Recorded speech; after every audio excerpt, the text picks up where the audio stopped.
amongst one of the first groups to pick up on the latent force ideas, and he's also they do lots of interesting stuff in this area, so he seemed like an obvious other speaker in this area. So Mike's going to tell us about Gaussian processes for sequential prediction. So I'll have to somewhat disagree with that. I'm not sure I really do anything with latent force models. Well, I see this talk more as a kind of warm-up act for Simo later in the day. So really I see this as an extension of the summer school more than as a dedicated talk for the workshop. So I'll run through some applications of sequential GPs with particular focus on a really gentle introduction to Kalman filters, which perhaps would benefit some of the audience, and then finish up by talking about active data selection. So here's basically what I just said in a sentence with a picture of a sensor. So the kind of motivating application for a lot of our work are sensor networks. So you saw a little bit of that in my talk yesterday. So what sensors give us basically a time series, so observations of various environmental variables that change as a function of time. So really what we want to do is to model those kind of variables with a Gaussian process. So the only real difference in modeling a function of time with a Gaussian process as opposed to modeling a static data set is that our plots look a little bit different. So the kind of plots you'll see throughout the talk look something like this. So the prediction at any point along the x-axis is obtained using only data obtained prior to that point. So I get this data point, I kind of extrapolate forwards until such time as I get another observation when I can update my predictions and continue to extrapolate into the future, so on and so forth. So my error bars are always growing in the absence of new data and then shrink back down when I get a new observation. So the particular thing about time series prediction is that computational efficiency is really important. So look at this guy here. Look at all these computers. Look at all this data that's coming in. He doesn't have time for order n cubed. He has to do things fast. He needs to buy right now. So a lot of what I'll be talking about are sort of approximations or simplifications of GPs to allow this kind of thing to happen. Okay, so this is sort of basic material. Right, so of course this is the standard GP prediction equation. And what we have to do is apparently invert this matrix, the Gram matrix, over our observations. But of course you should never actually do that in practice. Inversion is slow, order n cubed. And it's also unstable. It's sensitive to the kind of conditioning errors that I was talking about yesterday. So instead, what everybody does in practice is to use a Cholesky factorization. I'm not sure if I missed discussion of this on the first day, which is a little bit faster, but more importantly is much more stable with respect to conditioning errors. So what the Cholesky factorization gives us is, this upper triangular matrix, which can be used to reconstruct the original covariance matrix. Yeah, I think that's a funny thing to say. There is no such thing as matrix inversion. There are methods by which you achieve matrix inversion, which the right one to use is Cholesky. So when you do Cholesky, you are unfortunately inverting the matrix in practice. Well, we're using it to solve an equation rather than... We're using it to solve an equation, but you also need it for log determinants. You need the diagonal value. And the truth is we don't properly solve those equations. We can't do what numerical analysis people would say we should do, which is to solve the linear system directly. And therefore resolve the numerical stability by knowledge of x and k simultaneously. So I think we are inverting that matrix all the time, and that's one of our major problems. We try the most stable way of doing it, but we don't ever solve the linear system directly because we need the determinant as well. So no, that's a fair point. So if you're not actually having a discussion, I'm not sure whether this is... I'll sit back for a little bit, but there are ways that the numerical math people use in iterative solvers to also compute the determinant as you go along. Right, so conjugate gradients has these expanding subspaces, and there's a way of keeping, doing fast determinant calculations in those.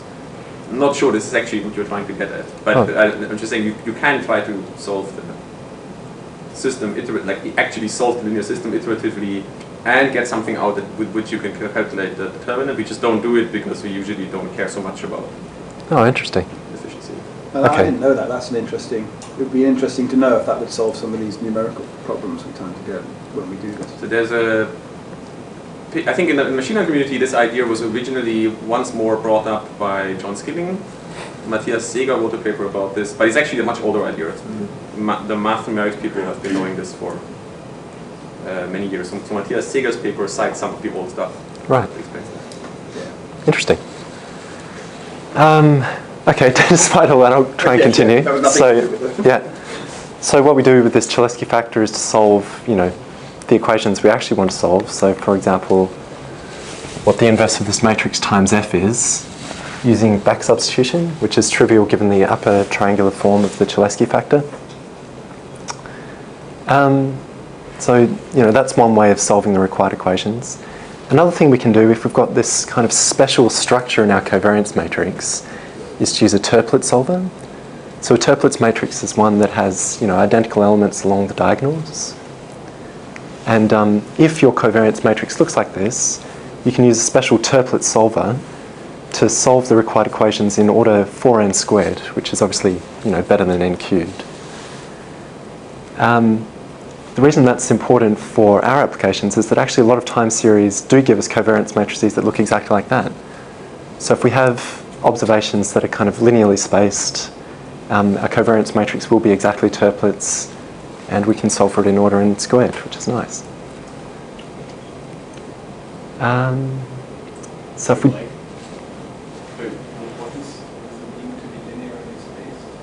Okay, so all I mean is that our observations are at the same separation from one another. So each observation is a fixed time step away from the previous observation. So in that case, the correlation between this point and this point is exactly equal to the correlation between this point and this point. Yeah. And so we get this nice diagonal structure in our covariance matrix. Okay, so another very common thing to do is to, if you don't have any sort of special structure like that Toeplitz structure, just flat out sparsify your covariance matrix. So we've heard earlier in the summer school about sparse GP methods. In time series, they don't really make sense because the problem in time series is that your data set is always growing. Every time step you get a new observation. It's going to continue forever. So you can't always be sort of re-optimizing the position of your latent inputs. So a kind of cruder version of sparsification you can do is to just ignore small elements in your covariance matrix. So typically the off-diagonal elements in your covariance matrix get small relatively quickly if we're using an exponentiated quadratic covariance. So the observations, for example, 2 time steps ago might be effectively, uncorrelated with the current observation. So it's really crude, but nonetheless quite popular. So in practice, what that means is windowing. So in trying to predict for the current time step, you'll only use the last n observations, ignore any others, which gives you exactly this kind of sparse covariance matrix. Essentially, you ignore the correlation with old data. Yeah, so that's interesting, because I thought you were going to talk about truncating the covariance, which, because of what Nicolas was saying earlier, that if you put a discontinuity in his talk, which I think was before you arrived, Sorry. It's not positive definite, it's guaranteed not positive definite. Oh, interesting. Yeah, which is sort of shows that you can get problems with truncation. But then isn't windowing slightly different from truncation? I don't know, because you're sort of taking a block out of that matrix, which must be positive definite, That's rather right. than zeroing out values off the diagonal. I gained the impression from this that you were saying, let's zero out things that are more than 2 time steps away. So, But maybe I misunderstood this. no, you're right. So a more accurate representation of windowing would be to have these ones here non-zero, right? And then when we're trying to predict for this point, we are able to correlate. Like it has correlation with both plus and minus a single time step. That covariance matrix is full. Because that is positive. That's always going to be positive That's right. definite, whereas truncating would... They are slightly different things. That is true. So, as Neil has said, windowing is very slightly different from that in that we'd always have this guarantee of semi-positive definiteness. We just use the most recent n observations and do Gaussian process regression exactly as we normally would. One thing we've done to make this a little bit more interesting is sort of an intelligent selection of the window. So we've said actually it's not immediately obvious when you start your algorithm off how wide the window should be. That should be a function of the kind of structure you're learning from the data, exactly what the input scale of the data is. So we came up with a little heuristic to only drop data if it had a negligible effect, below some threshold effect on our predictive variance for whatever time point in the future we were trying to predict for. So using heuristics like that, you can actually come up with sort of a slightly more intelligent way of selecting what this window length should be. Okay, so one thing that's quite important for time series applications is that you reuse the computation you've performed in the past. So when I'm trying to perform prediction using these kinds of models for t+1, I can actually reuse a lot of the computation I'd previously done in order to predict for time t. So what that means in practice is, if I'm using just the Cholesky factorization of my covariance matrix, I need a means of updating it. So if I get a new observation in and my covariance matrix swells with the addition of a row and a column, there are actually ways of efficiently updating whatever Cholesky factor I'd obtained for the previous covariance matrix in order to update it to allow for this additional row and column. In particular, we can do that in order n squared, which is nice. Obviously, overall, this doesn't buy us any favours because if we have n data points, we have to perform one of these updates for each of the n, so the overall cost is still order n cubed. But it means for each step in our algorithm, we only have to pay order n squared, where n, if we're doing windowing, is just the length of that window. So I haven't actually verified this, but I'm pretty sure an update of a Toeplitz solver would also be possible. Maybe someone can answer that for me. Okay, so now... There's the other Toeplitz methods that also assume positive definitiveness as well, presumably there are. There must be, Yeah, it would make sense. Maybe then you can get better than order n squared. So is James in the Probably audience? more stability. James was mentioning yesterday that you might be able to do that in n log n rather than n squared, which I suspect requires you to assume positive definiteness. Okay, so now on to Kalman filtering. So we've heard previously that a Kalman filter is a Gaussian process. So the kind of identifying characteristic of a Kalman filter is that it gives rise to a sparse precision matrix, which gives you this very efficient order n computation, which is obviously really nice if we're trying to do time series prediction. So I'll go into a lot more detail on the Kalman filter, but the sort of general model is this Markovian network. So we're trying to predict for some latent variable f, which evolves through time in a Markovian nature, so f3 is only ever dependent on f2. And then each of these latent states is spitting out an observation y, which only depends on the current state. So given this Markovian network, hopefully it's reasonably intuitive why we get this sparse precision. So the precision matrix of a Gaussian system reflects how variables are correlated, conditioned on all other variables in the system. Is this familiar to people? So the covariance matrix tells me how different variables are correlated, marginalizing over all other variables. So F1 and F3, for example, are correlated because they both share F2 in common. But F1, the precision element of the precision matrix between 1 and 3 is 0 because holding F2 fixed, F1 has no influence on F3. You can imagine these as masses on springs, if you like. If I was holding F2 fixed, moving F1 will not influence the position of F3.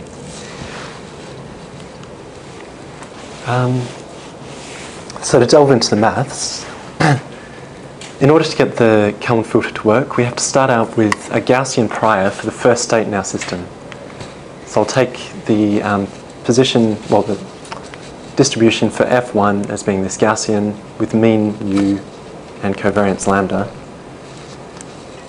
Then I take a transition model, that is a model to explain what F2 will be given F1, and likewise for all steps along the chain, that is also Gaussian. So I assume that my best or mean guess for what the next state is just a linear transformation of the previous state. And I've got this kind of noise Q around that. And likewise, I take a Gaussian emission model, so the observation Y is produced by a Gaussian, which has some linear transformation of f1 and then some noise around it. I'll get into all of this in great detail later. Sorry, what is I?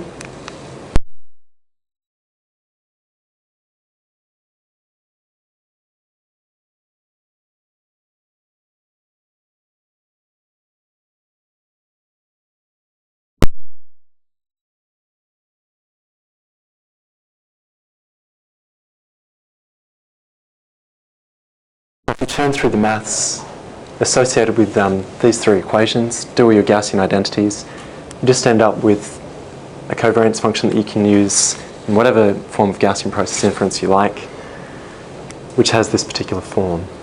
The interesting thing about it is that, as has been previously mentioned, it's non-stationary. So delving into the structure here, so the covariance between T1 and T2 will be given by the product of the prior covariance with the transition model matrix on either side. For each new step that we want to kind of take the covariance between, we add on an additional term. So this covariance is only ever getting bigger as we consider more and more time steps into the future. So in that sense, it's non-stationary, and as Neil referred to earlier in the summer school, the Kalman filter gives rise to these sort of growing covariances over time. So it's not Vino, right? Or is this the same as Vino? I think this is a generalized Wiener filter. Okay. Yeah. Okay, so that was kind of a really brief overview of Kalman filters. I was wondering, can you add another layer to where you had your sort of markup process? Another So layer? If I thought that some fundamental aspect of my time series changed at one particular point, so Yeah. there was sort of another layer, Like a and switching. I wanted to identify a change point in the time series. Mm-hmm. Could I incorporate that into my model and estimate where that change point happened? Yes, with more sophisticated models, you absolutely could. Yeah, I'll talk a bit about change points later, actually. So, okay, so that was the really brief introduction to Kalman filters. Now I'll spend a fairly significant amount of time going through them in a slightly more relaxed pace. So, imagine that we're just trying to track some two-dimensional state x, y, which is evolving with time. So,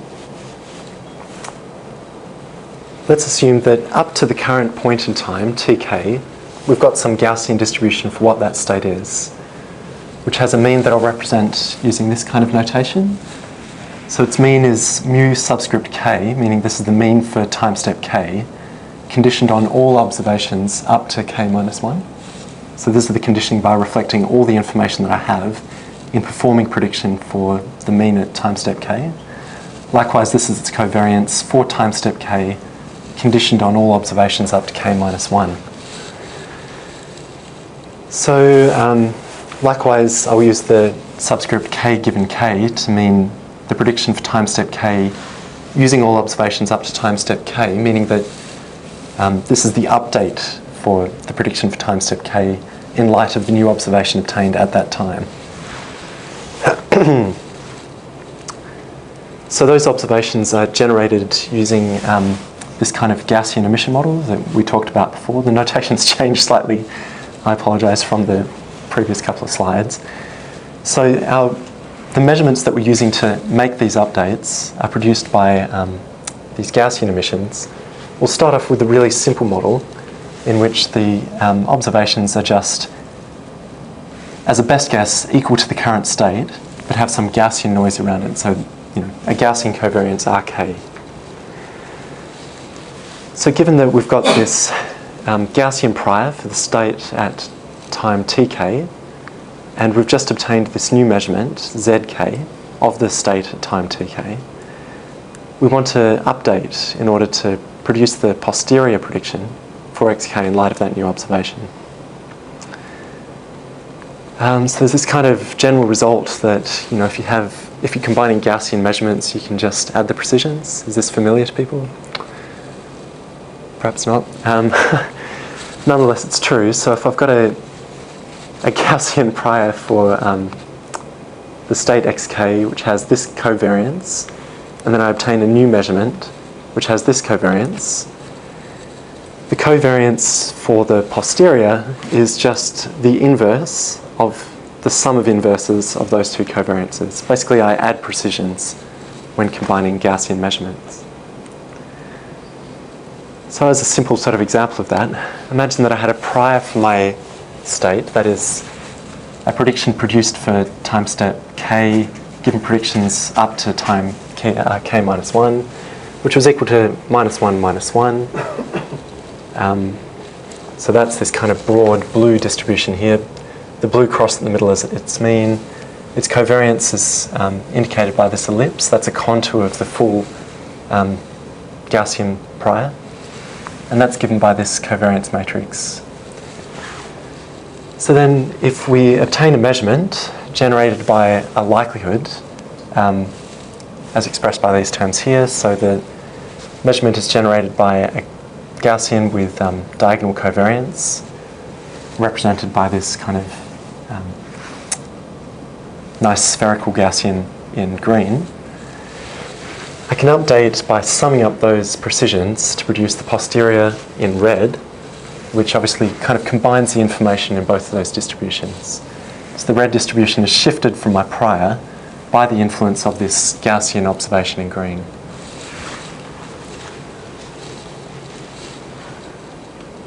So that's just what I've said. Our prior for the next time step is always going to be the posterior from the previous time step, updated to take account of the dynamics. So if we're trying to predict what the next time step will be, before having seen any observations for what that time step is, we have to make use of some sort of transition or plant model explaining our best guess for how the system is evolving as a function of time. So here's a simple example of that kind of model. Imagine that our velocity of some object we're trying to track is fixed up to noise in the acceleration. So the acceleration is pure noise. So what that means in practice is that we have a model something like this. So our best guess for the state at the next time step is the state at the current time step plus the velocity times the time step. Sorry, this is the acceleration, of course. What am I saying? Well, the acceleration is generated by a Gaussian. Now I'm getting myself confused. This is the velocity. This is our fixed velocity, which we think holds over all time. There's some noise which shifts that velocity around its constant value, generated by this Gaussian with covariance q. Moving forwards, we'll assume the time step is always 1 to make things a little bit simpler. So what this means is that our prediction for the next time step, xk, is going to be produced by the sum of two Gaussians. That is, we have a Gaussian as a prior, so a Gaussian for the current time step, k minus 1, and then we're adding on another Gaussian which explains our belief about how the velocity is going to change. So the sum of two Gaussians, of course, is another Gaussian. Its mean is going to be the sum of the two means. So our best guess for the state at the next time step before receiving any observations is just going to be the mean for the current time step at our mean for the velocity.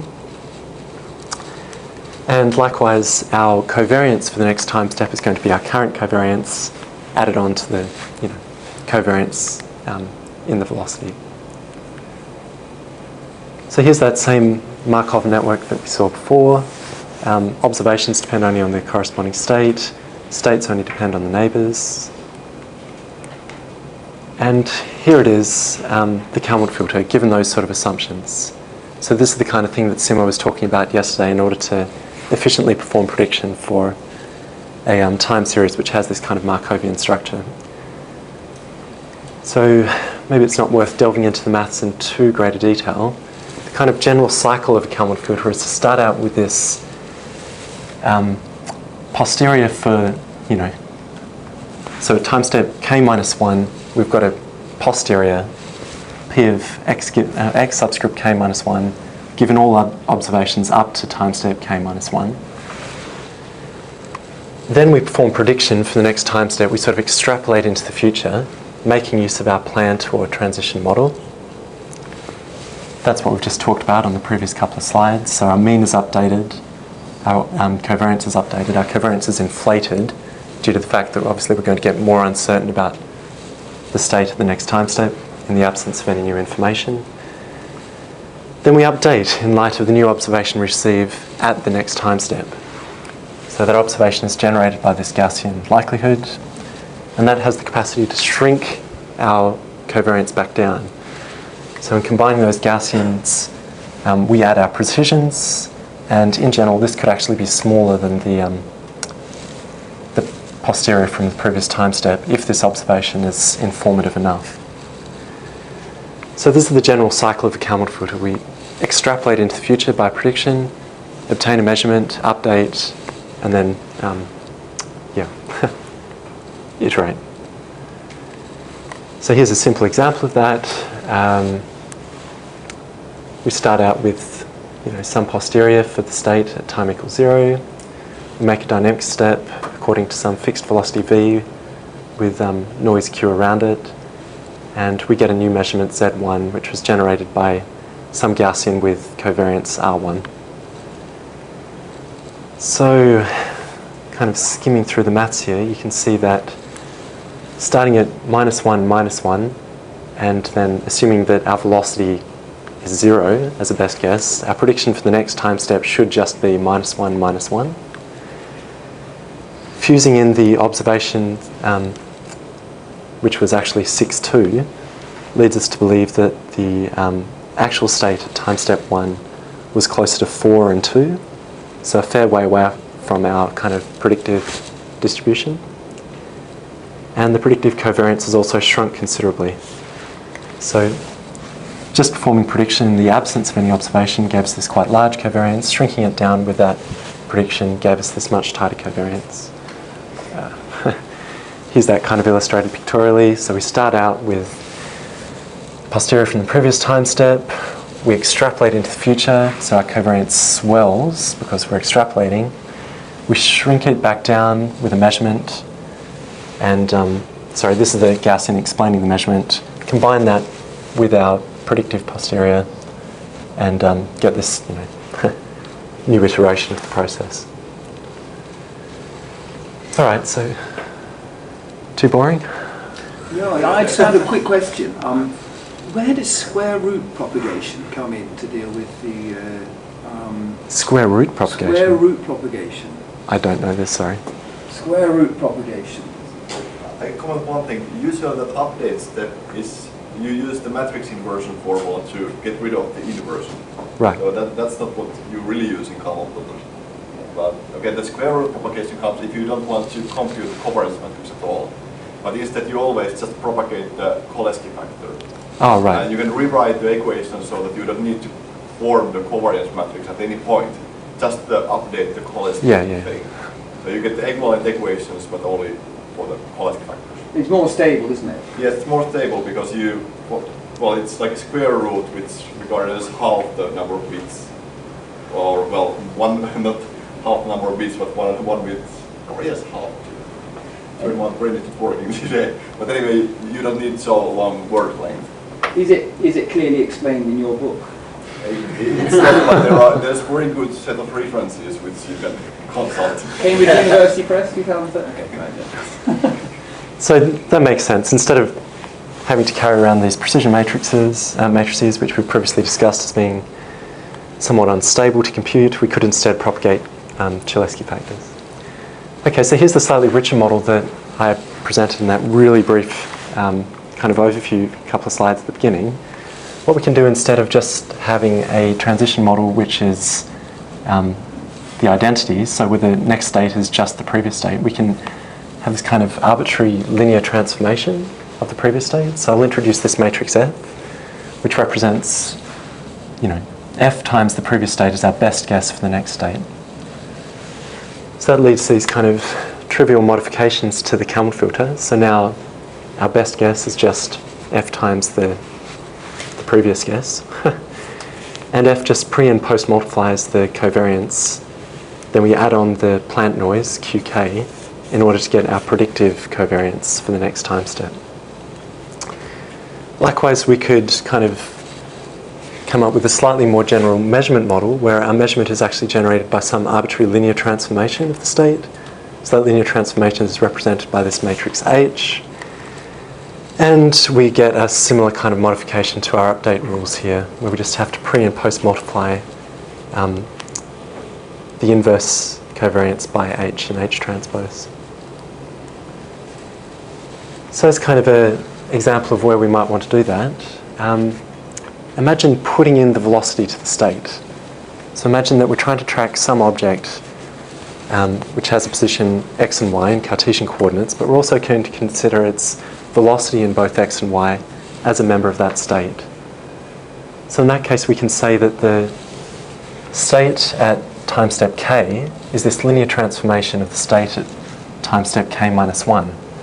That is, the actual x position is going to be the x position from the previous state plus a time step times the velocity in the x coordinate. Likewise for the y coordinate, and the velocities remain unchanged under this very simple model. And then we just add on some Gaussian noise. So everything is still joint Gaussian here. We can use the sort of relationships we saw in the previous slide to get these new update rules for the state and its covariance. And we could, to kind of continue that example and see when it would make sense to have this arbitrary linear transformation of the state generating observations. In many situations, we don't actually observe velocities, we just observe positions. So in that case, our matrix H would probably have to take this form. So the observation we receive is just some Gaussian noise corrupted version of the actual position, and it has no, it's not influenced at all by the current velocities. So using the standard Woodbury matrix identity leads us to these kind of messy looking expressions for the update rules in light of observations of this type, where we have an arbitrary linear transformation producing the observations. I could go through this, maybe it's a little bit boring. Yeah, let's skip over that. Okay, so another way of sort of augmenting our state is to take not velocities in there, but actually a whole history of previous states. So far we've just considered strict Markov systems, where the next state just evolves as a linear transformation of the previous state. What you can do more generally is to have a state vector which has, kind of a history of states in it. So this is the kind of thing we were considering before when we were doing windowing. We take as our state vector, say, the last 2 time steps, and then we've got this linear transformation to produce the next 2 time steps as a function of the 2 before that. So we've still got this model, x of k equals alpha xk minus 1 plus beta times xk minus 2, and the next k of minus 1, of course, is just equal to its previous value. So it's essentially, we can trivially extend our Kalman filters to manage arbitrarily long autoregressive systems. We can have any length of history we like. So what people call the Kalman filter is an optimal recursive filter for these kind of systems. So let's just restate the assumptions we've had to make in order to make use of these sort of update rules. We had to assume that our initial state was described by a Gaussian. We assumed that our measurement and our predictions were generated by Gaussians.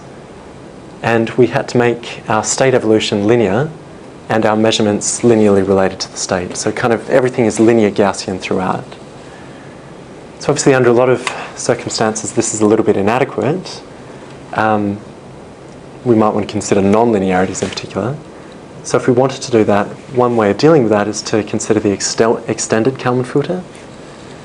And another extension is given by the particle filter, which lets us use non-Gaussian distributions here. We can have multimodal in particular distributions. So the extended Kalman filter starts with a Gaussian prior in exactly the same way. Then rather than evolving the state linearly, it can evolve non-linearly according to some arbitrary function f. So what the extended Kalman filter does is to just linearize that state evolution. So as a really concrete example, let's imagine that f is this kind of arbitrary function of, so we've got a state, a three-dimensional state, x1, x2, x3. The state at the next time step is going to be produced by this kind of arbitrary three-dimensional function. So then we have to compute the Jacobian matrix, the matrix of all first derivatives, which comes out as so. We evaluate those at the current state, the current value of x, and we can use that to construct essentially a Taylor series for how f is evolving into the future, how the state is evolving into the future. So going through the maths, all this really means in practice is that we can replace that matrix that was evolving our state by the Jacobian. The Jacobian fills exactly the same role. So now instead of pre and post multiplying our covariance by that arbitrary state evolution matrix, we just pre and post multiply it by the Jacobian. In a very similar way, we can take a linearization for the measurement model. That is, we can take the measurements being generated by some arbitrary nonlinear function h of x, and in a very similar way, we can compute the matrix, giving the Jacobian, and we arrive at the extended Kalman filter. So the only modifications to the previous Kalman filter are given in purple. Now instead of just having a matrix times the previous state up here, we've got this arbitrary nonlinear function f. Our best estimate for what the state is at the next time step is just that function applied to the previous time step. We've computed this matrix of first derivatives, the Jacobian, and that just pre and post multiplies our covariance. And then we add on the plant noise to inflate our covariance a little bit further. Then we update in light of making an observation, which in reality is generated by some nonlinear function h.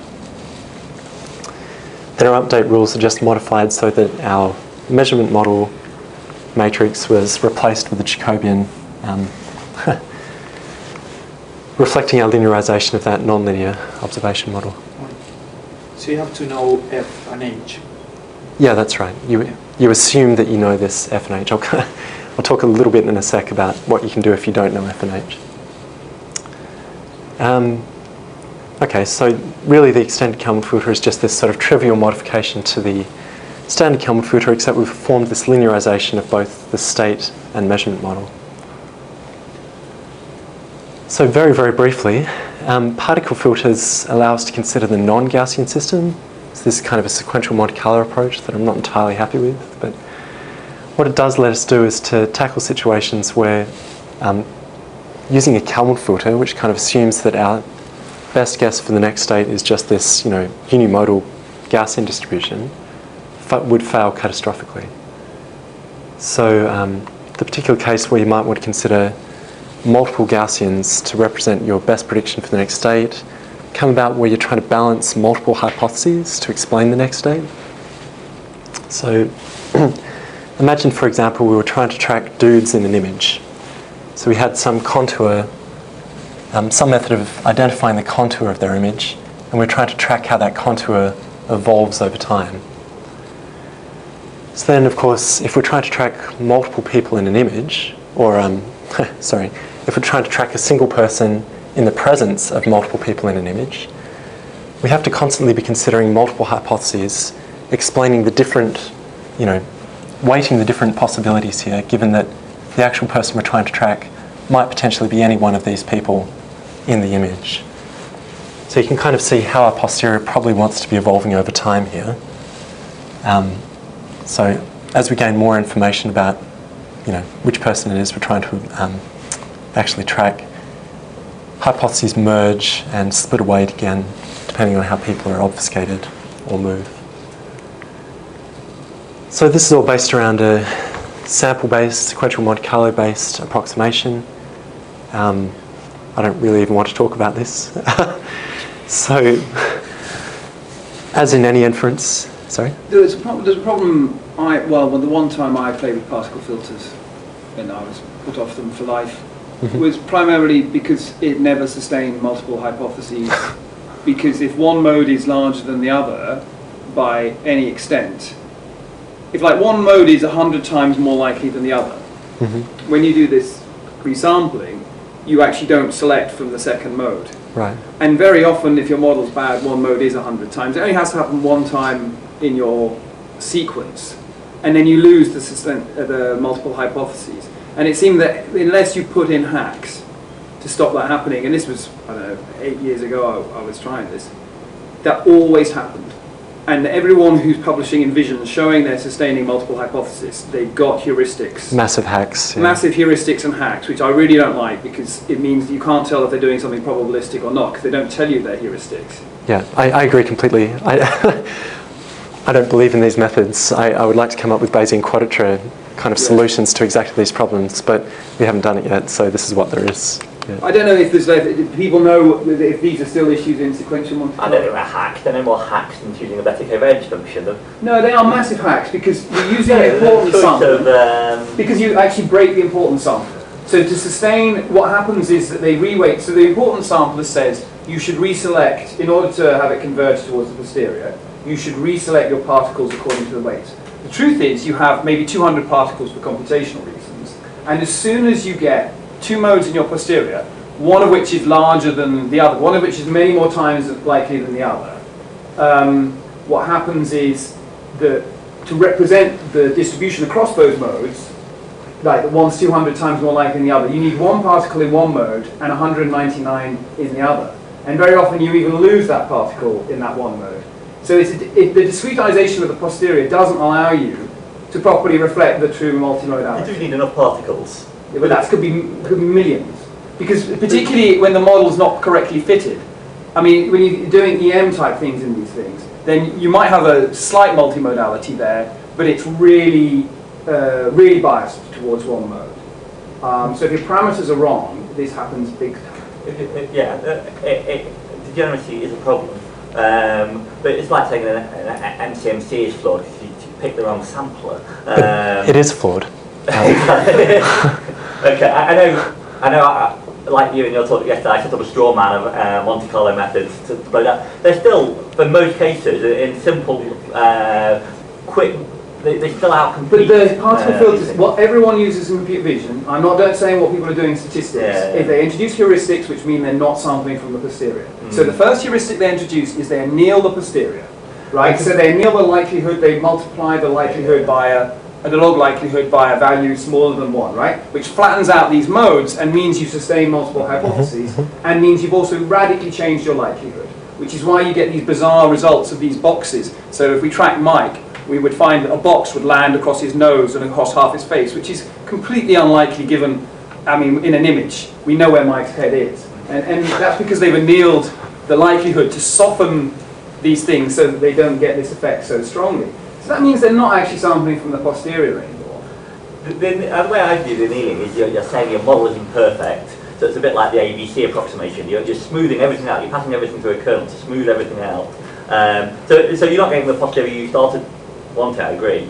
But the same way if you take a Gaussian approximation, you're not getting it either. That's the incorrect interpretation. The annealing is not because the model's imperfect. The annealing is because the sampling only works if the model is high noise.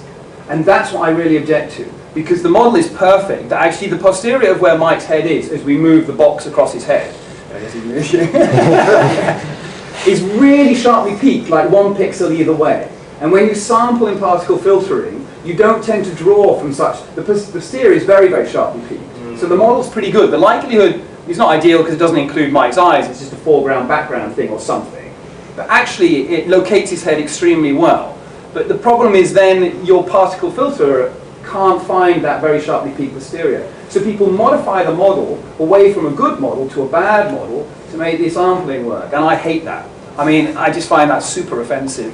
And people don't even really reveal what they're doing when they do that. But there may be, if you converge people to anneal them towards the solution, then that's okay. So that's the annealed particle filter or something, isn't it? But in practice, a lot of people don't do that. You embed it in a sequence. So you've got a sequential algorithm where you've got your sequential, your particles embedded within it, and you're going to decrease that annealing as part of the sequential thing. So you've got SMC squared. Yeah, so people do that, yeah, and that's okay. Yeah. I accept that. Yeah.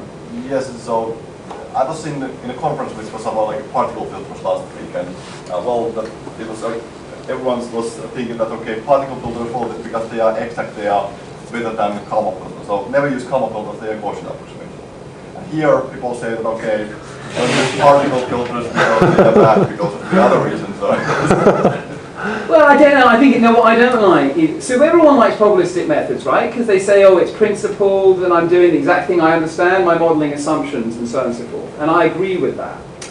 What I don't like about the way people apply particle filters in practice is they write all that in the introduction to their paper, and then the first thing they do is make modifications to the algorithm that mean this is no longer a probabilistic method, that your modelling assumptions have been broken in an effort to get an algorithm that works. And that's fine to get a tracking thing that works, that makes them money or whatever.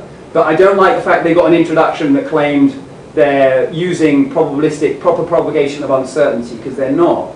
They've purposely destroyed their model to make their algorithm work. And they're dishonest about it. I mean, not purposely. If the community's got to such an extent that you can't even tell what people are doing underneath, I feel. But I mean, Rich has had, and I'm talking more about what goes on in computer vision, and I know that so for example, Darren Wilkinson is doing a lot of sequential Monte Carlo, of which none of this is true. But when people say particle filters, I assume there are a load of hacks underneath it. When they say sequential Monte Carlo, it's exactly the same thing. I assume it's being done in a more rigorous way. Are you sure about that? That's my prior. Sorry, that was a side thing. Yeah, well, I didn't realise there was such an extensive literature dedicated to tracking my head. I should probably read about that. I've been trying to track your head for Very glad to hear it. So we've heard a lot about the particle filter. I have other objections to it based on some of what I talked about yesterday, but anyway, nonetheless, it is kind of the state of the art for doing this kind of thing. What it does is exactly what you might expect, which is to approximate the posterior as the sum of weighted samples, and you kind of try and make it so that your samples are in sensible places and assign more weight depending on, how sensible they are. Okay, so that was Kalman filters. So just to recap, the Kalman filter required linear Gaussianity. The extended Kalman filter allowed us to relax the linearity, and then particle filters allowed us to relax the Gaussianity. So one thing I wanted to talk about briefly was another way to relax the linearity using Gaussian processes. So the general idea here is to use a Gaussian process to model, so what have I called it? F. So if this is the state at time t, I'll plot on the y-axis the state at the next time step. So what I'm doing is I'm going through my system. I'm sort of making observations of how this changes. So I get, an observation of how the state at time t was modified into the state at time t plus 1 for many different t's, right? Then I can use the Gaussian process to kind of model this function. So the problem with this is that actually I don't ever really get to observe the state, right? I don't observe f. What I observe is y. And y is, at best, just a Gaussian corrupted version of f. So in fact, my observations aren't crosses like this. What I actually have are observations that are noisy along both axes. So it's like Gaussian process regression, but with uncertain inputs. So there are approaches to this, there are papers on it. Nonetheless, obviously it does require some sort of approximations. Okay, so now on to something completely different. So we've heard a little bit about how to deal with multi-output Gaussian processes, and I guess I'm just going to recap some of that here. So very often we want to track multiple time series. If we're trying to do this with the standard Gaussian process approach, in which we're just trying to track functions of time, one simple thing to do is to just introduce a new input serving as a label of our outputs. So while at first glance it looks like we have 3 time series here, 3 outputs, what I'm going to do is to say that actually this is just one output, indexed by some label variable L, say. So if L is equal to 1, I know I'm talking about the red output. If L is equal to 2, I know I'm talking about the green. L equals 3 is the blue.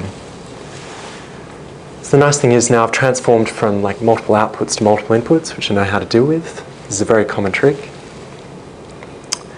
And what it means is that unlike some other approaches to multi-outputs, I don't need simultaneous observations of all the outputs.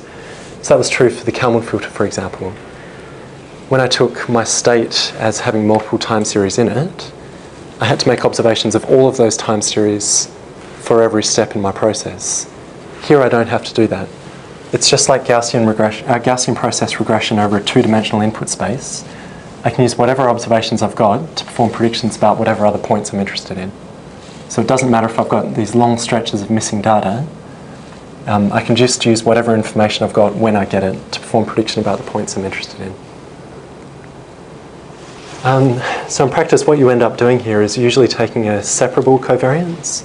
So assume that your covariance over this new two-dimensional input space is the product of a covariance over the original input space X and another covariance just over this new label input.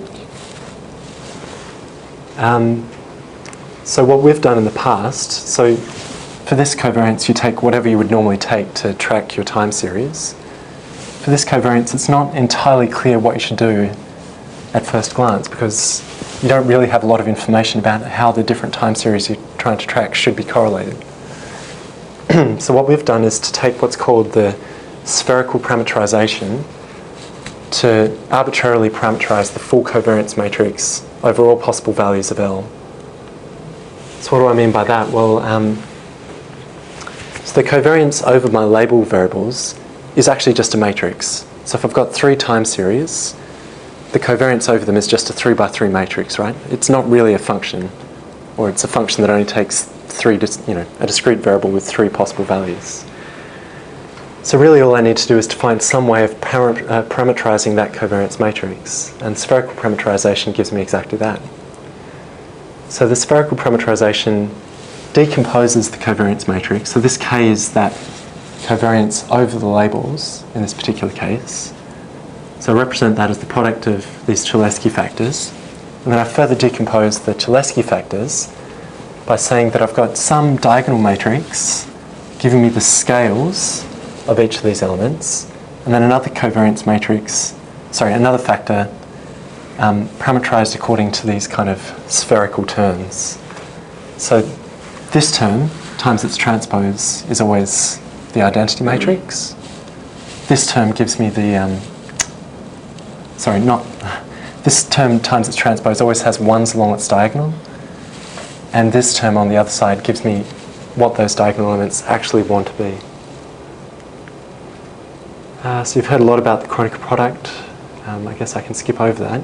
So just going back to what's the advantage of that type of parameterization over, say, a low rank parameterization? This is just allowing you to rotate? Yeah, okay, so the advantage of this is that I can put more informative priors on what these parameters are. So now I've actually got good priors for what the variations of these functions are, so that's good. And these theta parameters can be interpreted as correlation angles. So now I can actually say, how I expect these time series to be correlated ahead of time. I've got much more informative priors for what they should be. So can it be seen? I don't think it can be. It can't be seen as a particular form of eigenbasis of that kernel. Is it the rotations? Do they have that? I mean, these are orthogonal, right? That's true. So is it just not another way of parameterizing the eigendecomposition? That does sound right. Yeah. The kernel matrix. Yeah. So when you do the low rank approximation, perhaps it's the same as the low rank, apart from the low rank approximation has an arbitrary rotation in it, which this removes because these are constrained orthogonal. That's right. That's probably it, isn't it? That sounds exactly right. Yeah. Okay. Thank you. So just to reiterate the major point there, the reason this is useful is that I do actually have good priors for a lot of these things. I know, at least ahead of time, to some sort of extent, how my time series are correlated and how they're going to vary. The reason that the Kronecker product is relevant here is that given the separable covariance that we'd introduced before, where my covariance over the previous input space and the label input space is just the product of covariances over each. And the fact that I normally have a grid of samples, it's a little bit confusing, means that my final covariance matrix is actually the Kronecker product of covariance matrix over the labels and a Kronecker product and the matrix over the input space I originally had. So the Kronecker product is, so here's an example of this in general, not considering the kind of label time series approach, but just if we have a separable covariance over two variables, x2 and x1, and we take a grid of samples, so there's a fixed set of samples in x1 and a fixed set of samples in x2, I get a Kronecker product expressing the covariance, which allows me to make use of this really nice property. So if I'm trying to take the inverse of a Kronecker product, I can just take the inverses inside the Kronecker product. And if the observations I've got are also representable as a Kronecker product, I can take them inside the Kronecker product, making the set of equations I'm trying to solve far, far simpler. So now, rather than having to invert an n by n matrix where n is na times nb, I only have to invert a matrix of size na along with the matrix of size nb. Okay, so the problem with the spherical parameterization I've just discussed is that it does introduce a lot of hyperparameters, right? So if I had 4 sensors I was trying to perform prediction about, I would have 12 correlation parameters, is that right? And further parameters just representing how these time series actually evolve as a function of time. So we need some way of dealing with those hyperparameters, which might otherwise represent things like periods, amplitudes, those correlations between our time series. And what we're going to use is exactly what I was talking about yesterday. We're going to make use of exactly the same sort of Bayesian quadrature techniques used for arbitrary Gaussian process regression, arbitrary inference problems, but kind of modified a little bit to work in the sequential setting. So we've seen before that this Gaussian process gives a reasonably good model for log likelihood functions. Let's think about how we're going to use it in this time series setting. So imagine I have a set of samples of a likelihood function. So imagine each of these black dots as being some setting of my hyperparameters for the GP I'm using to try and track a function. So if I've only got a single hyperparameter phi representing the period of a periodic function I'm trying to track, I might have, for example, 3 samples in its value, and each of those samples would give rise to a slightly different sort of Gaussian process prediction for the time series. So using a period of 0.6 gives me very, very poor inference. In this case, the real period is 1.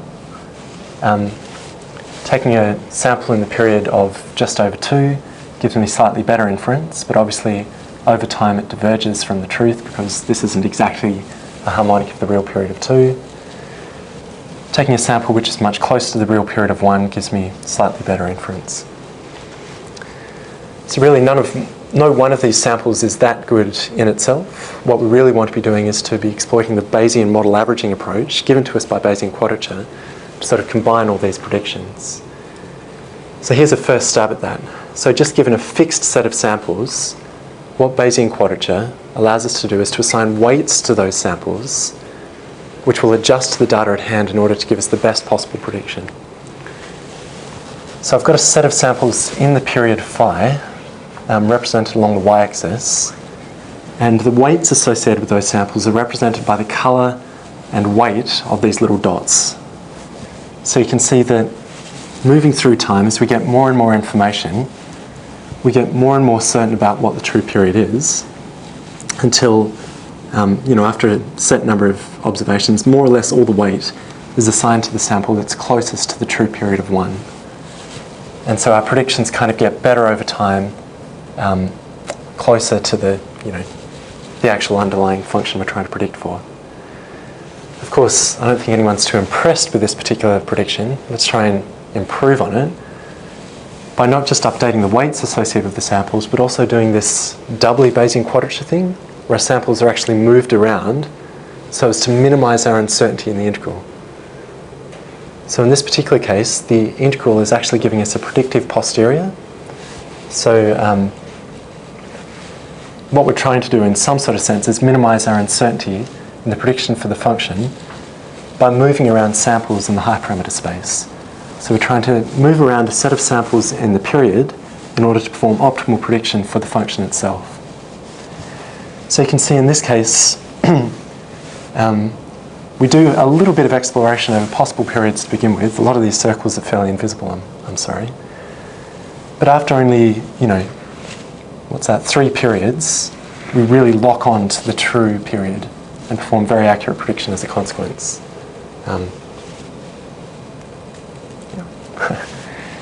So we can use Bayesian quadrature in order to marginalize our hyperparameters in order to perform sequential prediction with Gaussian processes. The other nice thing about this approach is that it gives us posteriors over those hyperparameters almost for free. So we can use almost exactly the same things we were doing in order to estimate our predictive posteriors for the function in order to generate a full posterior distribution for our hyperparameters, in this case, the period.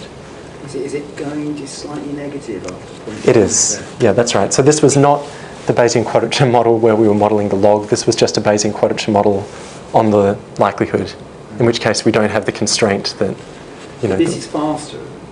That is right, yeah. It doesn't involve the linearization we were required to do. So it's more applicable for the sequential setting.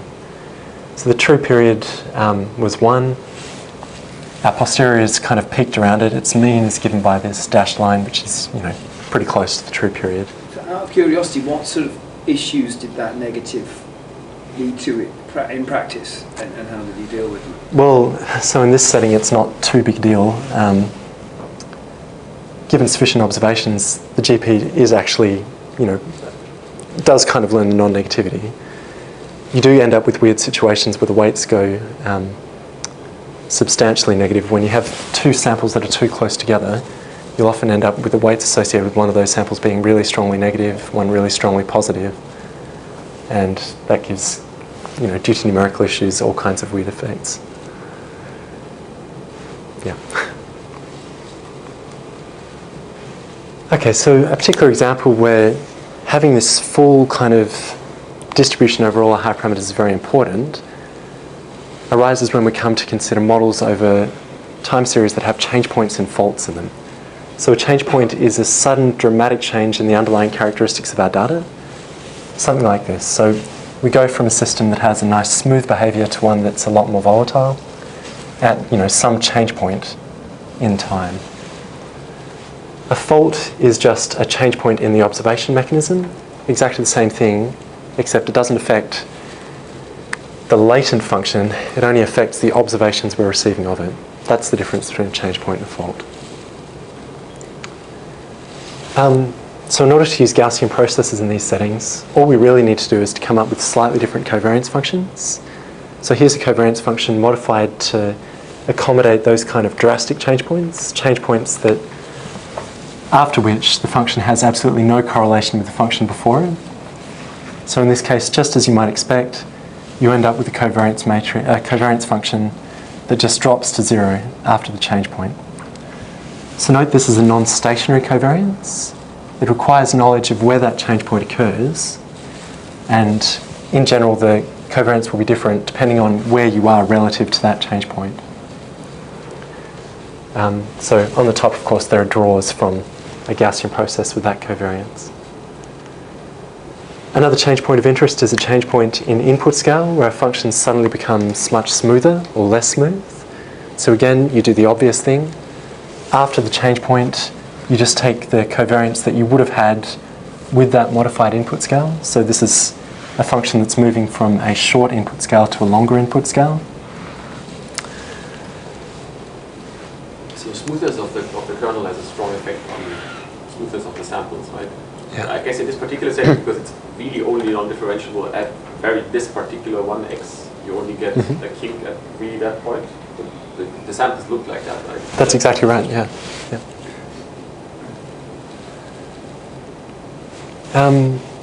And the final, well, no, okay. The next to final change point we're going to consider is a change point in output scale, which again does exactly what you expect. We modify the covariance function so it sort of switches to a covariance function with a slightly different output scale, that is variance, after the change point. And again, here are samples from it which, have this kind of behavior where it sort of swells after the change point. Just one question on the previous slide. Why are the sample path continuous with these covariance?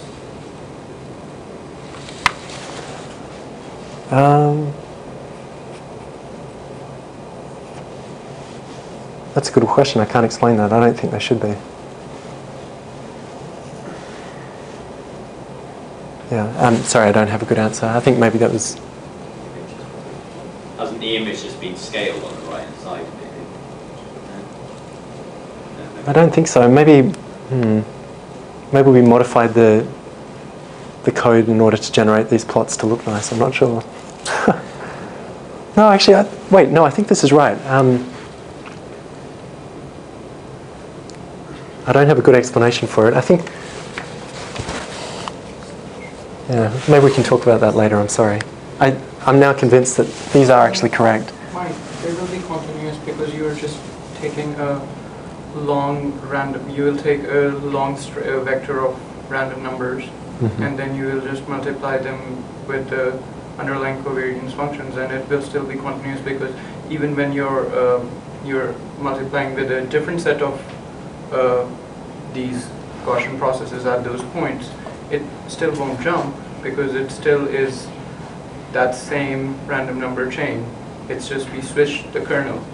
I'm assuming, I think you're about to say, that your lower plots are wrong and that the upper plots are right. But I don't know until you explain how you're going to do this. I think actually both plots are right. I think surely that can't be the right covariance function. If I understood what the lower plot's supposed to be, that's Yeah. what raised your question, Nicola, right? That's not a valid covariance. it is a valid covariance. So the thing is, this is the covariance. It is a valid covariance because it's not stationary. If it were stationary, Right. then you can't have this continuity that is not in zero. But here you're not stationary, so it's Exactly. not going to have this Okay.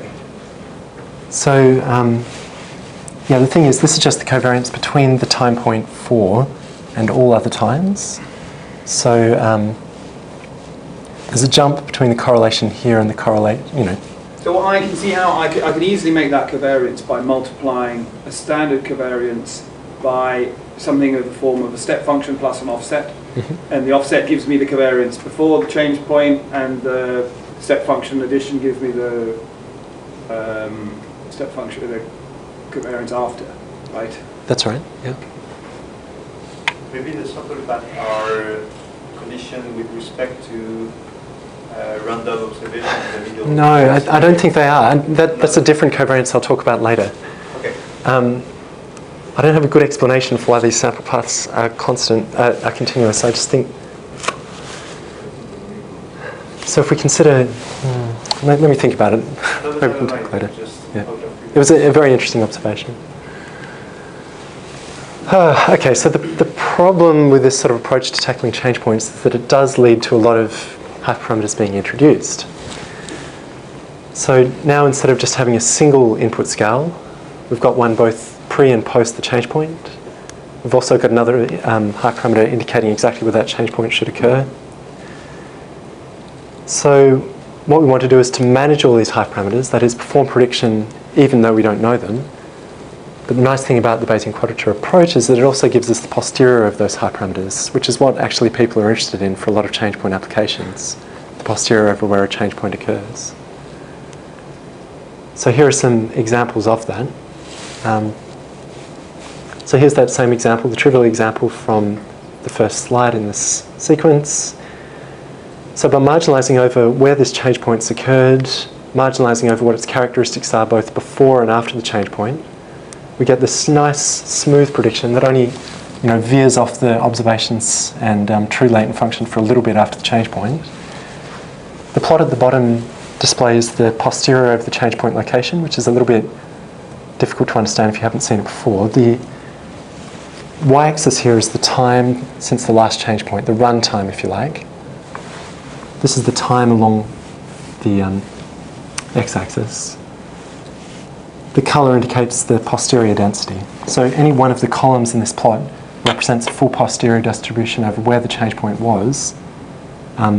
So at this point here, it's saying that the change point probably occurred that long ago from that time.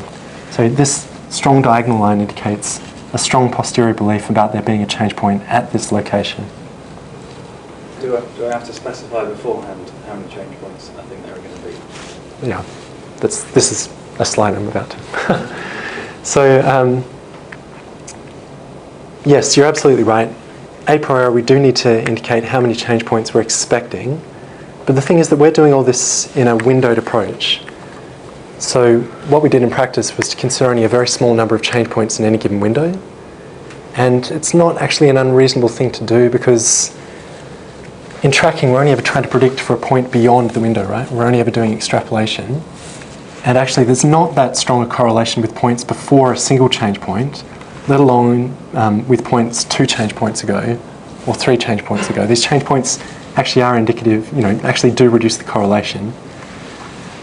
So we kind of got away with doing quite accurate prediction, even though we were only considering a small number of change points in any particular window. The problem though, I feel the problem's now when you're looking ahead and you want to do error bars where the markets are going to go in the future, which is what they base all their predictions in.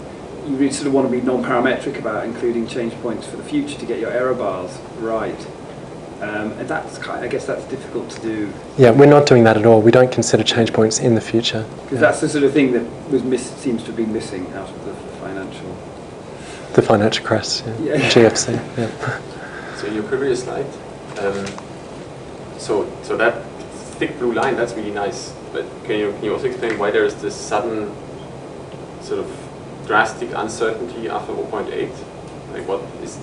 Oh, sorry, and then the change point has dropped off a window. So beyond, beyond this point, the change point is no longer actually in our window, so the posterior is uniform across the entire window. Yeah. And this early on, there's some other method that's decided there has to be a change point at the start? It's the most, actually this should be uniformly weighted across the entire thing. This is a weird plotting artifact due to the fact we're, for this plot, only considering a finite set of samples in the change point location. Okay, so now onto some fun examples. So this is a very well-studied change point data set. It's the Dow Jones return from October 1973 to August 1974. So in particular, there were actually a few significant world events during that period. So there was the OPEC embargo that kicked off in October 1973. And we do seem to be able to identify that reasonably accurately, although with a reasonable amount of uncertainty. There's a strong change point in August 1974, which I guess is here, which is the resignation of President Nixon. We also identify this other change point at the end of 1973 here, which other authors who have studied this data set and found the same sort of thing have speculated was due to the beginning of the Watergate scandal. So isn't October? Yeah, I was associating that with October. That looks like October. October 1973. Oh, sorry, yes, this is the OPEC embargo. This is the beginning of the Watergate scandal. Sorry, I can't read my own plot. That makes sense, because that's a larger change point than the OPEC thing. Yeah, which is much noisier. Seems smaller. Yeah, thanks. So I defined faults previously as being a change in the observation mechanism. So these are the kind of things I'd like to consider. So a bias fault is one where the observations are just shifted by a constant offset from the true latent function. A stuck value fault is one where the observations just get stuck regardless of what the latent function underneath it is doing. And a drift fault is one that sort of gradually drifts away from our latent function and then drifts back to it after some time. So we can perform prediction even in these kind of scenarios just by marginalizing over where the fault should begin and what its character was. So here's an example in which we had a stuck sensor this is a tide height sensor, I should say, measuring tide. And those measurements are obtained using a float sensor sitting on a pole next to the, So as this float sensor moves up and down with the tide, every now and again it actually gets lodged on the sensor post. It actually gets physically stuck.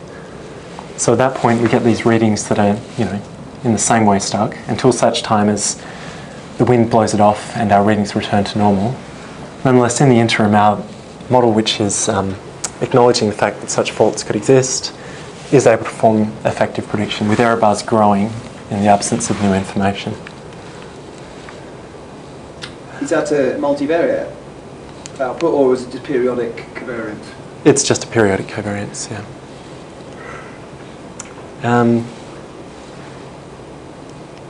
So this is the drift covariance I talked about before. We can apply that to fault models. So in particular, a drift fault that we wanted to try and identify was saccade faults in EEG data. So a saccade is a rapid eye movement. We were trying to perform prediction for the underlying EEG signal, and hence we're interested in removing these kind of faults.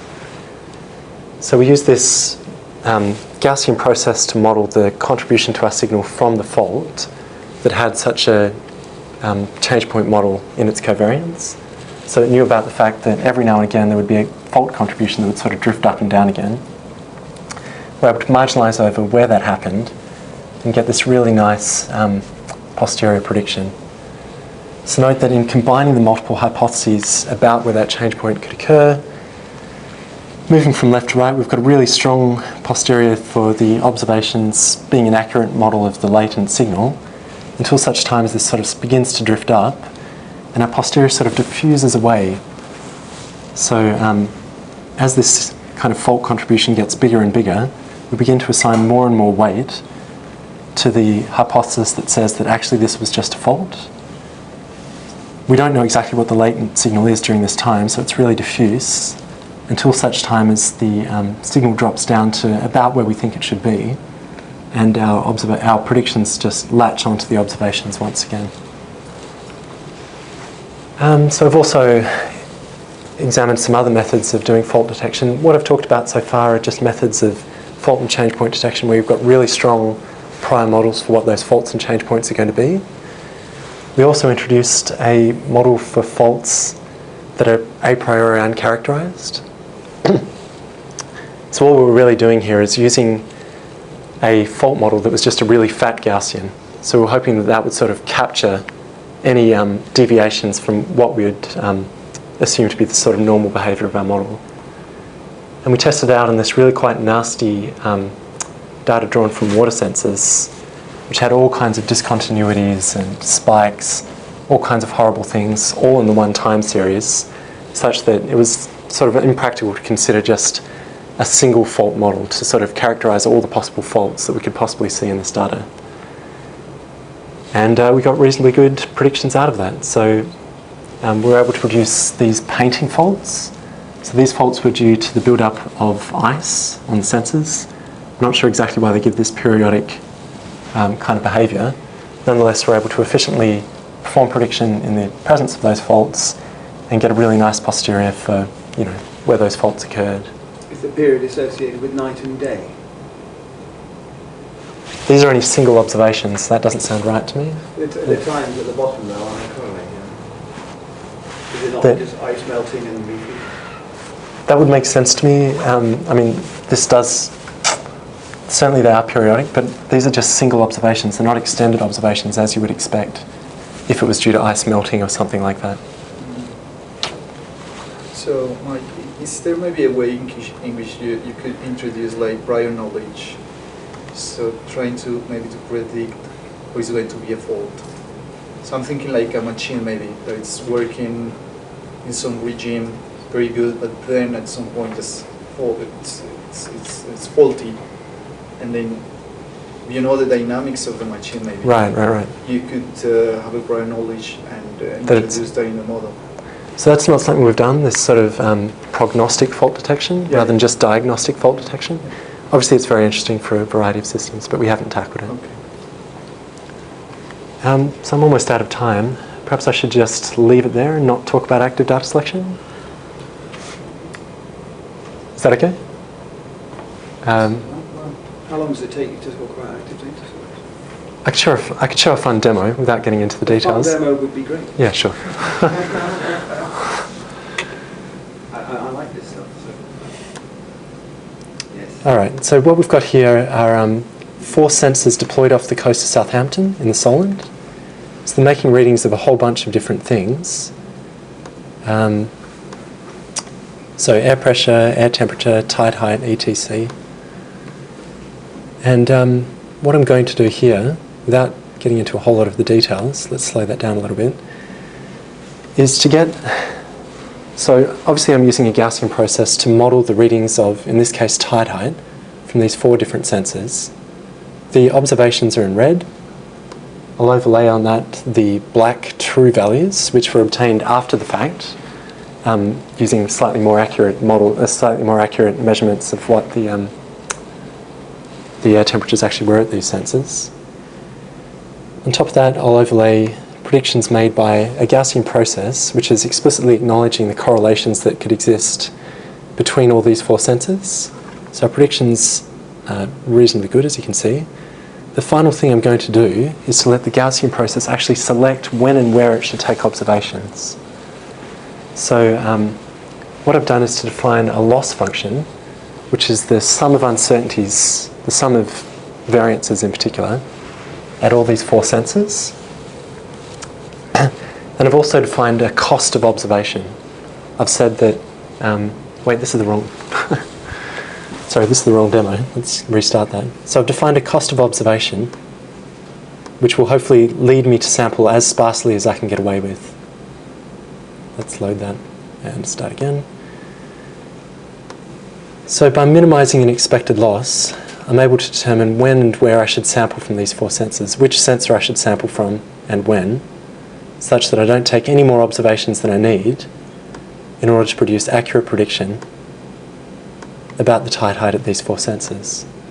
So here it is running. You can see that we take a whole bunch of observations at the start, because at that point we're still trying to learn about the dynamics in this system. So in this case that means we're still trying to learn about the hyperparameters dictating what the period of this quite periodic tidal signal are and how correlated all these 4 sensors are. The other thing I like, I mean, is it true in this demo? I've seen this before, is that early on it seems to take points quite close together to try and estimate the smoothness. That's right. Which is because you're doing the sampling over the hyperparameters as well. That wouldn't happen if you weren't doing the sampling over the hyperparameters. Exactly, yeah. So the sampling over the hyperparameters is crucial here, because in particular we need to learn about how these 4 sensors are correlated. Remember, those correlations are just hyperparameters of our covariance over sensors. So to begin with, we take a lot of samples to try and learn those hyperparameters. Note that the samples are concentrated around peaks and troughs and inflection points, which are probably the most informative observations you could make. The other thing you've probably noticed by now is that actually the algorithm is only sampling very, very rarely from these 2 sensors in the east, the Chichester sensors. The reason for that is due to the fact that in actuality the tide sweeps in from west to east here. The tidal signal is only received in the east about 15 minutes after it's been received in the west. So we've actually expressed that prior knowledge in our model, not that we know it's going to be 15 minutes delayed, but that there is a prospect of the signal in any one of these sensors being delayed by an arbitrary amount relative to any one of the other sensors. So our model has learnt that delay from the data and has hence concluded that in fact it only needs to sample from the sensors in the west, because it's going to see more or less the same thing in the east 15 minutes later. And it just takes the very occasional sample in the east to clarify that that is still the case. Okay, so maybe we should wrap it up there. Thanks for your attention. Another question is, am I dreaming this, or at one point you have something where if you have a faulty sensor in this setup, yeah, that it realises it's faulty and it stops sampling from it and then goes back every so often to check if it's repaired? I do indeed. That's super cool. We should show that. So we can also do active data selection in the presence of faults. Here's a simple example in which we were trying to sample over that EEG fault we talked about previously. And obviously when we're pretty certain that there is a fault, it doesn't make a lot of sense to take observations, because you know those faulty observations are much less informative about the latent signal we're trying to learn about. So instead, once we've kind of been sufficiently convinced that this is a fault, we reduce our rate of sampling, and our posterior over whether or not there is a fault has this nice fat lump in it, indicating that confidence. So that was the demo I just showed. Here's an example of the same tide height data we saw before, where there was a stuck sensor. So we can get our active data selection algorithm to work on this as well. And we see the same sort of characteristics, where we stop sampling after we've been sufficiently convinced that there is a fault, but take an occasional sample every now and again just to confirm that that is still in fact true. Once we've seen that the fault has actually ended, it's no longer stuck, we resume our previous sampling regime. It's interesting right there though, I mean, where it's resampling to see if the fault's true seems to have been a bad place to try and resample, because there's ambiguity. Like that first resample there, yeah, this one here. It would have actually read, it would have expected to see that value under the posterior mode, wouldn't it? I think you're right, yeah. So there's something odd, slightly odd about that. I do think this is really cool. I think it was just, I mean, so at this point it was just sufficiently, no, I don't have a good explanation, right? Maybe, is it because it's not also trying to look for the maximum information over whether the fault's been fixed or not? It's just trying to look at the maximum information over the signal. Because yes, if you include the information over the fixing of the fault, then presumably it would look when it expects it to be different from the stuck point. Yeah, that's maybe right. That's not being included. It's not, no.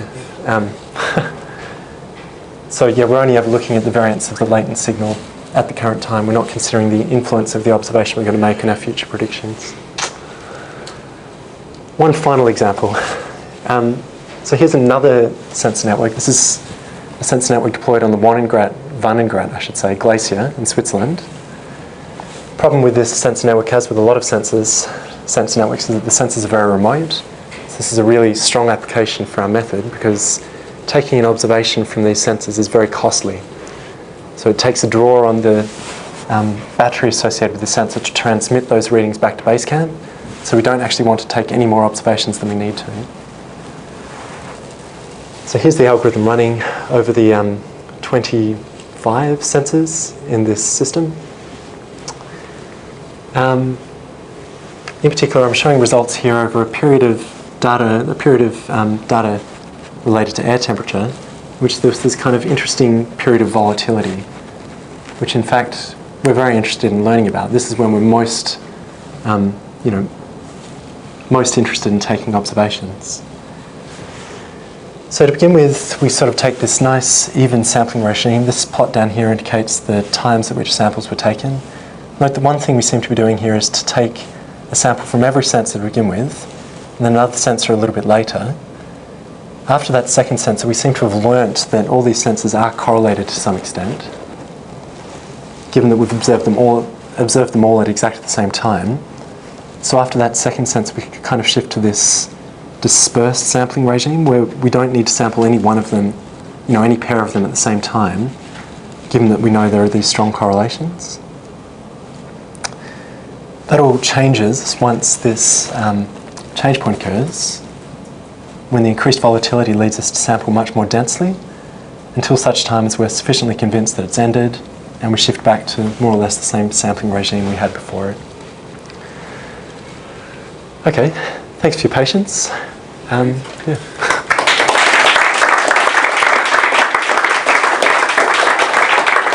Questions for Mike?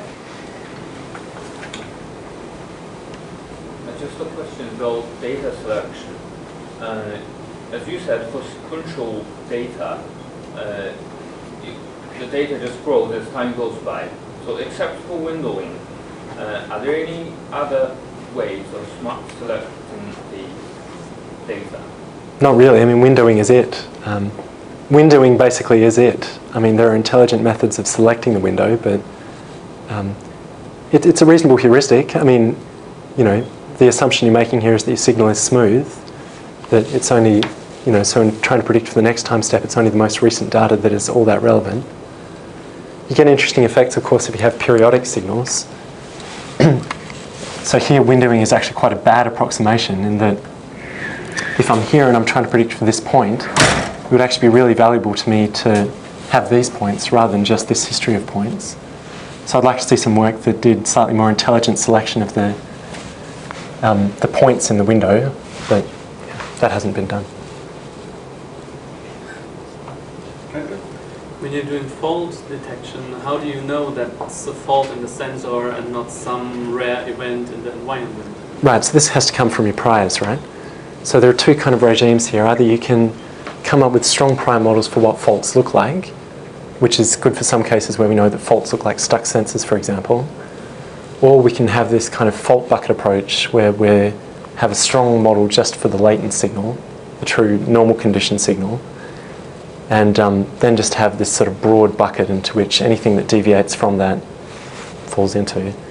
In that sort of regime, it's not really possible to distinguish an interesting anomalous event from a faulty event. I mean, unless you have prior knowledge that allows you to distinguish between the two, it's impossible. Simon?